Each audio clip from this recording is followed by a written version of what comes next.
누가복음 19장 11절에서 27절입니다.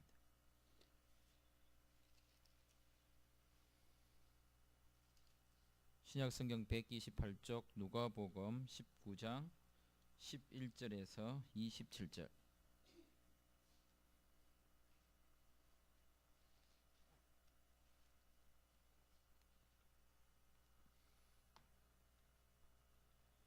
말씀을 교독하겠습니다. 그들이 이 말씀을 듣고 있을 때에 비유를 더하여 말씀하시니 이는 자기가 예루살렘에 가까이 오셨고 그들은 하나님의 나라가 당장에 나타날 줄로 생각함이더라.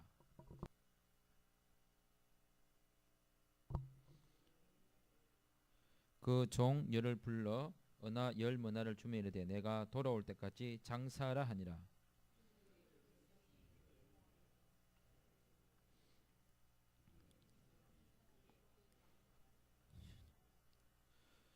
귀인이 왕위를 받아가지고 돌아와서 은하를 준 종들이 각각 어떻게 장사하였는지 알고자 하여 그들을 부르니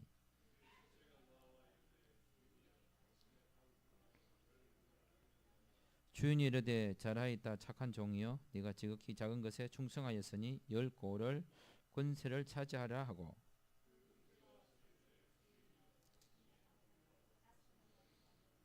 주인이 그에게 이르되 너도 5고을을 차지하라 하고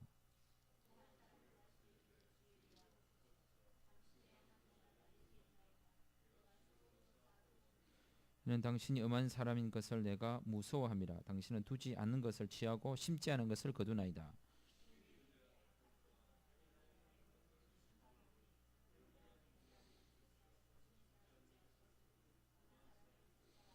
그러면 어찌하여 내 돈을 은행에 맡기지 아니하였느냐. 그리하였으면 내가 와서 그 이자와 함께 그 돈을 찾았으리라 하고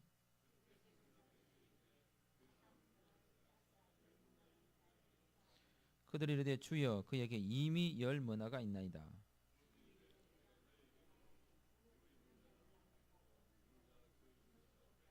그리고 내가 왕됨을 원하지 아니하던 저 원수들을 이리로 끌어다가 내 앞에서 죽이라 하였느니라. 아멘. 하나님의 나라가 어떤 나라일까라는 것을 생각해 봤습니다. 그래서 오늘 본문을 보면 야, 참 무섭다. 예. 하나님의 나라는 결국 무서운 나라일까? 그러면 왜 무서울 수밖에 없었을까를 생각해 보면 그 하나님의 나라의 왕이 누구인지를 인정하지 않는 삶을 살았던 사람과 하나님의 나라의 왕이 누구인지를 알고 그 왕이 명하는 바에 합당한 삶을 살았던 사람의 차이가 아닐까라는 생각해 봅니다. 하나님의 나라를 인정하는 사람은 더 받은 것을 더 누리고 더 풍성하게 되었지만 27절에 말씀하는 것처럼 내가 왕됨을 원하지 않는 자들은 그들은 어떤 사람이냐 원수들인데 사실 그런 거죠. 원수는 어떻게 보면 원수는 어떻게 해야 됩니까? 원수는 어떻게 해야 되죠? 원수는 어디서 만납니까? 외나무 달에서 만나거든요. 그럼 어떻게 해야 되죠? 피해 가야 돼요? 우와 대단하신데요? 날씬하셔서 가능한가요? 아니면 지난번 춤추는 것처럼 너무 잘 돌아가서 뭐 그런 건가요? 이게 피해진다는 게 만약에 최 집사님과 백 집사님이 외나무에서 만난 거예요. 누가요? 최 집사님이? 아 그렇군요. 왜 도망가시려 하십니까? 아 덩치가 안 되십니까? 그렇군요. 죽기 전에 도망가야겠죠, 그렇죠? 원수를 만나면 도망가든지 죽이든지 둘 중에 하나입니다. 왜냐하면 내가 원수를 사랑하고 싶다고 해서 원수가 나를 사랑한 게 아니거든요. 그게 원수 사랑의 비밀인 거죠. 내 원수를 만나서 내가 내 사랑합니다 한데서 원수가 와 그렇습니까? 너무 고맙습니다. 그러면 그 사람 원수가 아니에요 이미. 그래서 원수는 어떻게 한다고 하냐면 27절에 보면 죽이라고 해요. 죽이라고. 이 사람이 죽게 되는 그러면 기독교에서 그럼 원수를 죽게 됩니까? 사랑을 해야 되는데 그거는 그 사람이 원수를 향한 어떤 사랑의 행위를 하려고 하는 너의 기준을 버리라는 말과 같은 것입니다. 원수를 사랑할 수 없는 존재이기 때문에 괜히 원수 사랑하려고 나부대다가 깝죽대다가 얻어맞거나 죽거나 하기 때문에 원수 사랑하는 것을 내 힘으로 하지 말고 하나님께서 주시는 은혜에 맡기라는 뜻이 담겨 있지 않겠는가라는 거죠. 우리가 원수를 사랑할 수 있을 정도면 굳이 하나님 은혜가 필요하겠는가라는 생각을 해보는 거거든요. 그래서 이 원수는 예수님이 어떤 주인이 왕 되는 것을 원하지 않았기 때문에 쉽게 말하면 이런 거죠. 뭐 하늘에 태양이 두 개 없다고 왕은 둘 있을 수 없다고 하는 것처럼 왕을 인정하지 않는 자라면 이 사람이 누굽니까? 이 사람이 왕인 거거든요. 내가 하나님을 인정하지 않는다는 것은 그럼 내가 하나님이거나 아니면 그 하나님이 가짜이거나 이럴 거란 말이에요. 그렇기 때문에 진정한 왕은 가짜 왕을 그냥 두는 것은 또 다른 자신의 주장을 통하여 왕이라고 하는 사람이 등장할 가능성이 많기 때문에 그는 원수이기에 그래서 죽여야 되는 겁니다.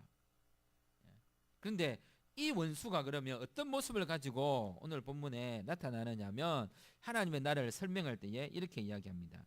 모든 사람들에게 13절 그 종 열을 불러 은하 열 문화를 주며 이르되 내가 돌아올 때까지 장사하라. 열 문화가 얼마인지 잘 모르겠어요. 뭐 여러 가지 설명할 수 있지만 적은 돈은 아닌 것 같기도 하고 적은 돈이든 그건 중요하지 않습니다. 이 열 문화가 뭐 그 상징성도 있을 수 있고 그 당시 화폐적 가치를 통하여 얼마만큼 되겠다라고 산술적으로 계산을 될 수도 있지만 중요한 것은 그냥 어쨌든 뭔가를 준 거예요. 뭔가를 다 줬다면 쉽게 말하면 여기 있는 분들에게 다 준 거예요. 근데 참 재미난 게 어떤 사람은 하나를 10개를 남겼고 어떤 사람은 5개를 남고 하나는 그냥 가만히 갖고 있다가 내놓은 거죠. 자칫 잘못 설명하면 야 봐라 열심히 노력하고 사는 사람처럼 10문화를 남겨야 된다. 10문화를 남기니까 이 사람은 나중에 이런 결과가 있지 않느냐. 있는 것까지 더 받고 풍성해야 된다. 근데 이걸 말하기 위해서 있는 게 결코 아닙니다. 열심히 사는 사람에게 더 많은 결과가 주어진다고 말하는 것도 아닙니다. 10문화를 남긴 사람은 10문화를 남기는 지혜와 재능과 은사가 있었을 거예요. 그럼 한 문화밖에 할 수 없는 그게 아니라 이 사람은 자신에게 주어진 삶을 가지고 그 왕을 드러내는 삶을 산 게 아니라 자신이 왕을 드러낼 수 있죠. 주인을 드러낼 수 있는 기회를 뭘로 삼았느냐면 이렇게 삼은 거죠. 21절. 자, 21절 같이 읽겠습니다. 시작. 21절입니다. 19장 21절 시작.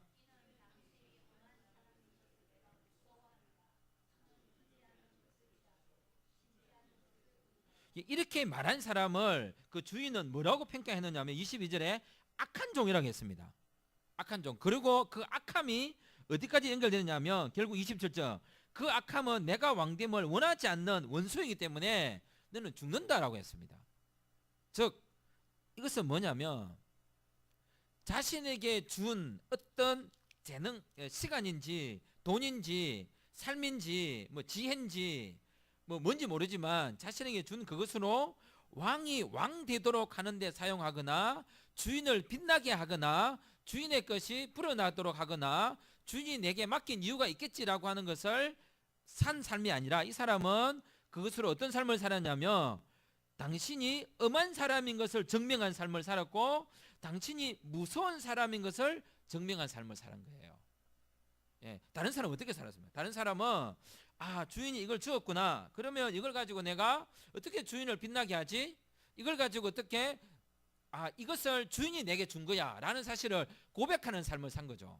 이 사람은 이 문화가 그 주인과 나 사이를 연결시켜주는 무엇인가라는 사실을 생각지 않은 거란 말이에요. 하나님 우리에게 생명을 주셨다면 그것은 그냥 준 게 아니고 네하고 내하고 관계가 있다는 거죠. 내가 생명이 있는 것은 하나님과의 관계도 있겠지만 그 육체적 물질적 관계로 볼 때는 내 엄마하고 내하고 관계가 있지 않겠습니까? 그거 말고는 그 엄마와 내 사이에 직접적으로 그죠? 유전자 검사를 하지 않는 이상 뭘로 증명하겠습니까? 그걸 서로가 다 아는 거거든요. 이 문화는 단순히 어떤 재능을 표시하거나 능력을 표시하거나 그 사람이 누구인가를 드러내고자 하는 것이 아니라 그 매개골이라고 하는 그걸 가지고 그 주인과 이 종 사이에 어떤 관계인지를 말해주는 것입니다. 그런데 두 사람은 이것이 얼마나 귀중한 관계인지를 알고 그 관계를 드러내는 삶을 살았고 이 사람은 이게 전혀 관계가 별거 아니다라고 생각했거나 오히려 관계를 설명하는데 오히려 21절처럼 당신이 엄한 사람이고 무서운 사람이라는 것을 드러내도록, 또한 뭡니까? 이 주인은 구두쇠이거나 심지도 않고 안 한 데서 거두려고 하는 아주 고약한 악덕 기업주와 같은 그런 분이라고, 이 사람은 오히려 앞 사람들과 다르게 주인을 못되게 설명하거나 드러내는 삶을 산 거죠. 그리고 하나님의 나라는 뭘까? 그래서 이 사람들이 11절, 그들이 이 말씀을 듣고 있을 때에 비유를 더하여 말씀하시니 이는 자기가 예루살렘에 가까이 오셨고 그들은 하나님의 나라가 당장에 나타날 줄을 생각했다. 하나님의 나라가 당장에 나타날 줄을 생각한 거예요. 우리도 늘 그런 생각하죠. 갑자기 하늘이 컴컴해지고, 그죠? 또 지진이 오면 어이고 또 예수님 오실란갑다.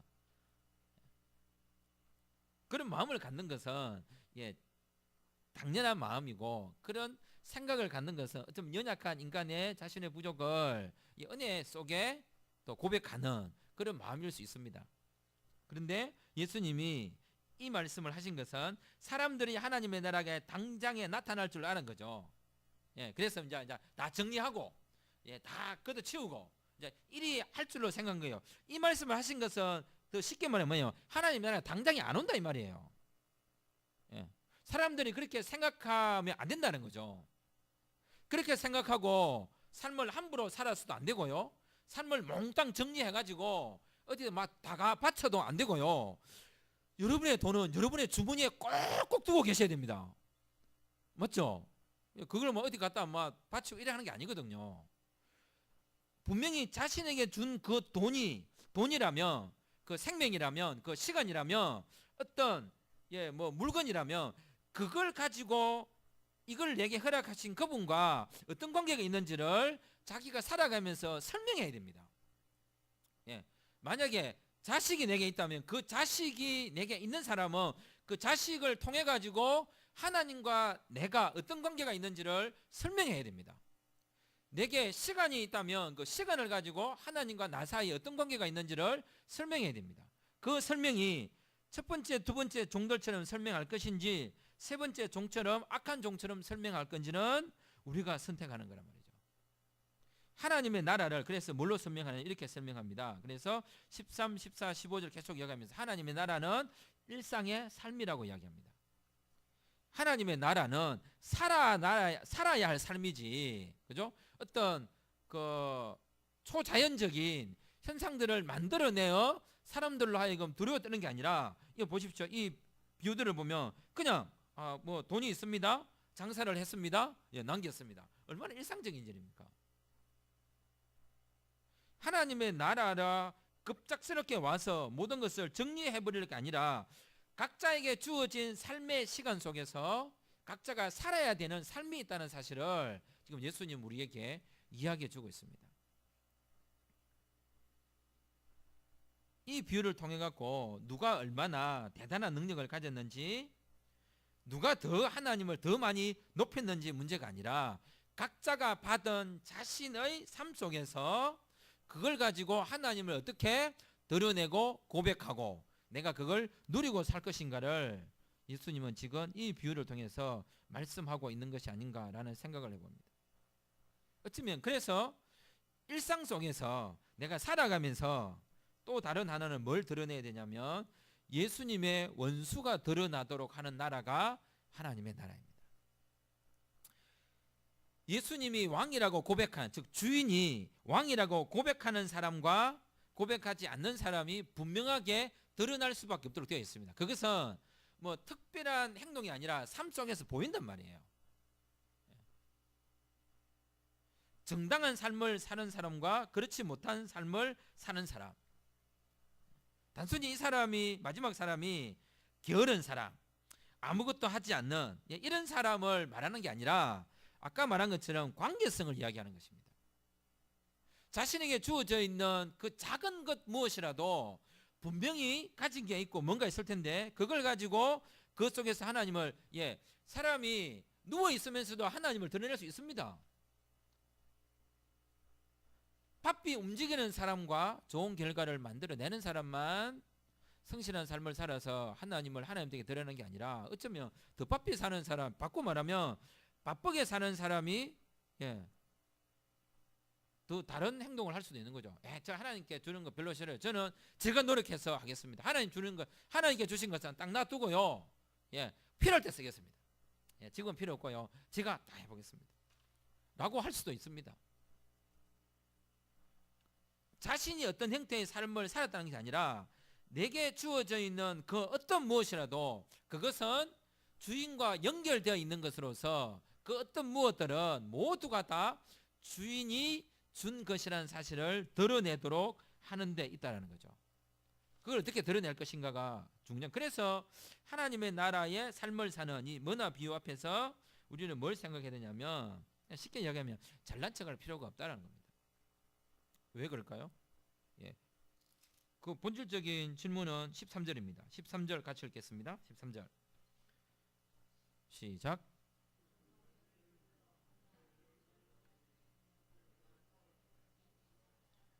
지금 이 열 문화, 즉 한 문화씩 주잖아요, 그죠?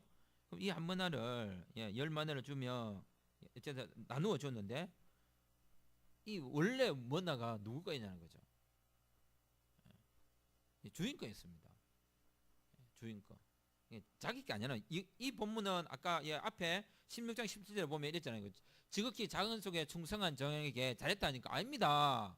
저는 마땅히 해야 될 일을 하였을 뿐입니다. 근데 제가 무슨 칭찬을, 똑같은 비유거든 이게요. 지가 잘나서 그런 게 아니에요. 그렇다고 누가 또 막 잘한다, 네가 잘난 줄 아나, 다 하나님 주신 거지. 잘난 척하기는 그럴 말할 필요도 없는 거예요. 그냥 우리 자신들이 하나님 앞에서 그렇게 살아야 된다는 거죠. 누군가를 폄하하고 평가하 이런 문제가 아니라 우리 자신이 내가 가지고 있는 것으로서 잘난 척할 것이 아니라, 즉 네가 대단한 것도 아니고 나도 대단한 것도 아니고 그냥 나는 나에게 주어진 삶으로 그 일상의 삶 속에서 그 문화와 같은 삶이 어떤 형태로 살아서 10개를 남기고, 그래서 10골을 받게 되고 5개 남기고 5골을 받을지 모르지만 나는 나에게 주어진 삶으로 그것이 연결고리가 되어 나에게 그것을 주신 그분을 드러내도록 하는 것이 하나님의 나라의 삶이라는 것입니다. 바꿔 말하면 내가 잘나서 24절의 결과가 온 것이 아니라 뭐죠? 곁에 섰는 자들에게 이르되 그 한 문화를 빼앗아 10문화 있는 자에게 주라. 처음부터 한 문화는 자기의 것이 아니었고 더 받은 것도 자기 노력의 결과물이 아니었습니다. 하나님의 나라가 당장에 나타날 줄로 아는 사람들에게 예수님은 분명하게 이야기했습니다. 당장에 오지 않는다. 그럼 또 이걸 또 잘못 해석하는 사람이 있겠죠. 그러면 예수님 아직 올라 멀었다. 좀 더 먹고 마시고 놀고 즐기자. 그것도 이야기 해놨거든 앞에, 그죠? 하나님 나라 잔치에 대해서 먹고 마시는 사람들이 어떤 삶인지에 대해서도 뭡니까? 이 본문 관련해서 롯의 철을 생각하라겠죠. 그 다음에 노아의 때를 생각하라겠죠. 당장이 아니라고 하는 사람에게 대해서도 경고하시는 거고요. 당장이라고 하는 사람들도 경고하는 것입니다. 하나님의 나라를 살아가는 사람들에게 우리 자신 스스로에게 물어야 된다. 나는 무엇을 받았는가?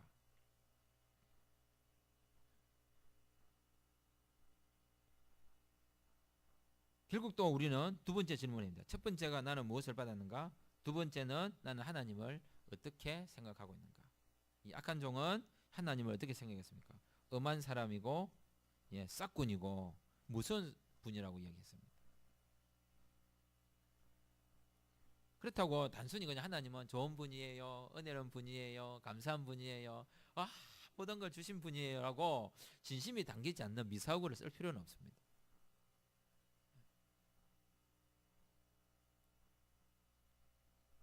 실제로 하나님이 엄한 분이라고 하는 것 자체는 틀리는 거 아니에요. 하나님이 무서운 분이라고 말하는 것이 틀린 건 아닙니다. 진짜 본인이 생각할 때 정말 하나님이 엄한 분일 수도 있고 무서운 분일 수 있는데, 이 사람은 진짜로 하나님을 엄한 분으로, 그 다음에 무서운 분으로 심지도 않은 곳에서 거두는 분으로 알았다는 거죠. 정말로 그리 알았다는 거죠. 정말로.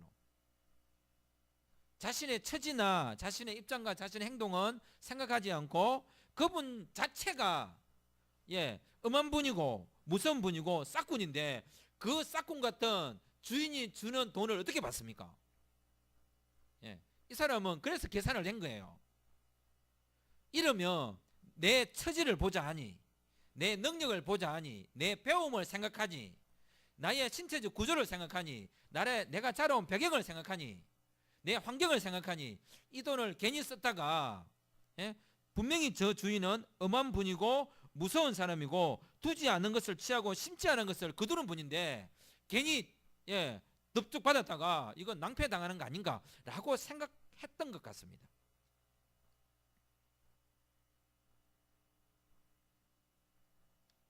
어쩌면 이 사람은 자신의 인생을 자기가 다 책임져야 된다고 하는 그런 생각을 가지고 있는 사람이 아닌가. 내 스스로가 내 인생을 책임지고 내가 열심히 살지 않으면 안 된다라고 하는 사고방식, 전혀 다른 입장입니다. 어쩌면 우리는 한 번하로 10번하를 남긴 사람과 한 번하로 5번하를 남긴 사람에게 우리는 성실하고 열심히 살았던 삶과 주도적인 삶을 살았다는 사람으로 설명할 수 있을지 모르지만 저는 반대 입장입니다. 그럴 수도 있겠지만 그런 요소가 전혀 없는 것은 아니죠. 어쩌면 감싸둔 이 사람이 훨씬 더 자기 인생에 대하여 진짜 주인이 내다, 내 스스로 내 인생을 책임지고 내가 살아야지 이런 거 받고 살 수 없다라고 하는 사람일 수도 있겠다는 생각이 듭니다. 그러니까 이 사람이 악한 사람이고 예수님이 왕 되는 것을 원치 않는 거죠. 시시하게 뭐 신이라는 존재가 있는데 그런 걸 내가 주는 걸 넙죽받고 고맙습니다, 하나의 은혜입니다, 뭐 인간이 그런 걸 하고 사냐, 그럴 입장이 있을 수도 있지 않겠는가. 그래서 우리 자신은 오늘 이 비유 말씀을 들으면서 나는 무엇을 받았는가, 두 번째는 나는 하나님을 어떻게 보는가, 세 번째는 그러면 나는 누구인가를 자신에게 물어봐야 될 필요성이 있는 것 같습니다. 결국은 내가 누구냐는 겁니다. 하나님의 나라의 백성으로 어떤 삶을 살 것인가, 그것은 바로 주신 삶을 하찮게 여기지 않는 것입니다. 자신에게 주신 삶을 하찮게 여기지 않는다는 것은 바로 27절에 고백을 하는 사람입니다. 주인이 왕됨을 인정하는 사람. 주인이 왕됨을 인정하지 않는 사람의 결과는 뭐냐면 24절과 27절입니다. 24절에는 빼앗고 27절에서는 죽입니다. 이 사람이 그런데 뭘 빼앗았기에 빼앗겼을까요? 이 사람은 분명히 뭔가를 빼앗았습니다. 주인과 자신의 연결고리인 문화를 사용하지 않으므로 그 문화가 주인과 자신의 관계를 설명해 주는 정표인데, 쉽게 말하면 이런 거죠. 제가 결혼을 했습니다. 지금은 뭐 별로가 없지만 결혼 초기에는 이걸 안 끼니까 화를 내더라고요. 나는 거추장스럽고 불편하고 막 짜증이 나더라고요. 반지라는 게. 그래서 막 빼갖고 막 그냥 죽었습니다. 딴 사람 주는 게 아니고 당신이 만들어줬으니 당신이 가져가라. 되게 화를 내더라고요. 그게 정표인데 그걸 왜 빼냐고. 아니 불편해서 뺀 거지 당신을 뺀 건 아니지 않냐고. 아니 가락지도 뺄 수 있는 거지. 그게 정표거든요. 이 문화는 주인과 이 사람의 관계를 맺어주는 그건데 이걸 이 사람은 뭐 했습니까? 그걸 빼앗아서 버린 겁니다. 즉 이 사람이 주인이라는 사실, 예수님이 왕이라는 사실을 스스로가 빼앗아 왔기 때문에 이 사람에게서 진짜 중요한 것을 빼앗아가는 겁니다. 뭘 빼앗아가십니까? 생명을 빼앗아가는 거죠. 그리고 네가 진짜 왕이 아니라는 사실을 증명시켜주는 것입니다. 이 땅 가운데서 그리스도인이 살아가는 삶의 또 다른 방향성과 가치가 있다면 어떤 순간이든지 어떤 상황이든지 예수님이 왕이라는 사실을 우리는 주장하는 삶도 살아야 되고 또는 증거하는 삶도 살아야 되고 드러내는 삶도 살아야 됩니다. 근데 그 방식은 다양하겠죠. 싸울 수도 있고요. 주먹질을 해서라도 예수님이 하나님의 사실을 증명할 수도 있겠죠. 어떻게 보면. 근데 예수님은 우리에게 그런 방식으로 하나님이 왕이라는 사실, 예수가 그리스도라는 사실, 예수가 주라는 사실을 그렇게 증명하도록 하시지 않았고요. 대부분 예수님의 방식은 공의, 정의, 인권 또는 사랑, 즉 그 모든 것을 다 모아놓은 것 같은 십자가를 통해서 드러내기를 원하셨습니다. 우리가 이런 생각을 합니다. 나쁜 걸 보고 막 도와주려 하고 막 자기가 희생하는 것만을 희생이라고 생각하는데 그것만 희생이 아니고요. 법을 안 어기고 법을 잘 지켜가는 것도 희생입니다.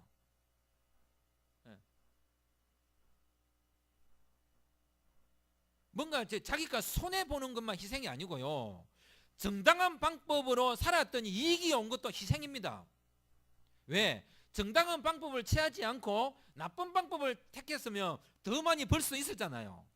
그런데 정당한 방법을 살아서 더 많은 이익 앞에서 그걸 포기하고 정당한 대가의 이익을 얻으려고 한 거예요. 그게 희생입니다. 하나님의 나라가 우리 가운데 주어졌을 때에 자신이 그 한 문화를 가지고 어떻게 왕이 왕되도록 주인이 주인되도록 하며 주어진 일상의 삶을 살아가는가는 다양한 방법을 통해서 설명되어지고 증명되어질 수 있습니다. 아닌 걸 보고 아니라라고 말한 것도 희생이고, 어려운 것을 도와주는 것도 희생이고, 더 많은 이익을 취할 수 있는 불법적 현장에서 그걸 취하지 않는 것도 희생입니다. 또는 정당하게 살아서 오히려 손해를 본 것도 희생이고, 어떻게 보면 우리는 손해만이 희생이 아니라 이익도 때로는 희생이 될 때가 있습니다. 괜히 다른 집 애들은 다 잘못됐는데 이게 조금 비유가 아닐 수도 있지만 근데 우리 집에 잘 된 거예요. 그 사람들이 쳐다보겠죠. 지원 잘 산다 뭐. 구질구질 할 거 아니에요, 그죠? 괜히 한마디 했다가 욕 들어먹고, 그죠? 그것도 희생입니다. 그때 더 자신을 드러내지 않는 거, 그 희생 아니고는 그것도 하기 힘듭니다. 자랑하고 싶은데 자랑 안 하는 것도 희생이죠. 예수님을 그 모든 것이 뭐냐면 나와 예수님의 사이를 드러내고자 연결시켜 준 수많은 관계들이 있는데 그 관계들을 가지고 나를 위해서 쓸 거냐, 나에게 그 관계를 허락하신 그분이 드러나도록 하는 삶을 살 거냐는 우리가 선택해야 될 문제입니다. 그 대부분은 그 손해를 보는 것과 또는 정당한 이익을 만들어내는 것과 관련성이 있습니다. 예수님은 오늘 이 사건을 통해 가지고 사람들이 하나님의 나라를 좀 빨리 왔으면 좋겠다. 하나님의 나라가 빨리 왔으면 좋겠다라는 사람들의 특징들이 있습니다. 어떤 특징이 있을까요? 지가 힘들 때 그렇습니다. 일이 안 풀릴 때, 에이 이놈 세상 다 썰어뿌라 빨리 망했으면 좋겠다. 예수님 빨리 왔으면 좋겠다. 뭐 하겠노 막. 예수님 주무시나? 왜 안 오시노? 그런 마음. 지가 잘 안 되면 그런 소리 합니다. 그래서 그 게임을 하다가 아까 짤짤이 이야기했는데, 그죠? 짤짤이 하다 안 되면 차버라 막 고마워. 다행히 장로님이 장교였기 때문에 다른 사람이 그래 안 했죠. 그죠? 만약에 그 하사관이 이겼으면 뭐 장로님이 차버라 이거 뭐야? 다 없어. 다 깽판. 하지 마. 이래 하지 않았다는 보장이 어디 있습니까? 지금 결과적으로 보기에 이겼기 때문에, 그죠? 아주 뭐 좋은 결과를 만들어내신 것을 이야기하지만, 우리 뭡니까? 그 설이나 추석일 때 뭐 고수도 치고 훌러 치고 할 때 뭐 하다가 안 되면 엎어보잖아요. 그죠? 하지마. 밥 먹자. 하고, 그죠? 막 나차. 빨리 밥 먹어야 돼. 뭐하노? 저희 장모님 그렇게 하십니다. 얼마나 정당성을 가지고 살아가는 것이 일상의 삶 속에서 하나님의 나라를 우리 스스로가 내게 주어진 그 분량에 맞게 살아내줘야 우리와 비슷한 삶을 살아가는 사람들에게 하나님의 나라를 아주 친숙한 것으로 접근시킬 수 있습니다. 우리는 하나님 나라를 뭐 신비한 경험을 한 것으로 막 자꾸 은혜를 이야기하는데 이 사람들이 그 은혜를 모른다고 말할 게 아니라 은혜를 설명해야 되고 우리가요. 그러면 내가 일상 속에서 하나님을 경험하고 살아내는 삶을 살지 않으면 그 일상의 삶을 살아가는 사람들에게 다가갈 방법이 없습니다. 각자가 받은 삶이 있습니다. 각자가 생각하는 하나님이 있습니다. 그리고 내가 누구인가를 생각해야 될 질문이 우리 앞에 놓여 있습니다. 기도드리겠습니다.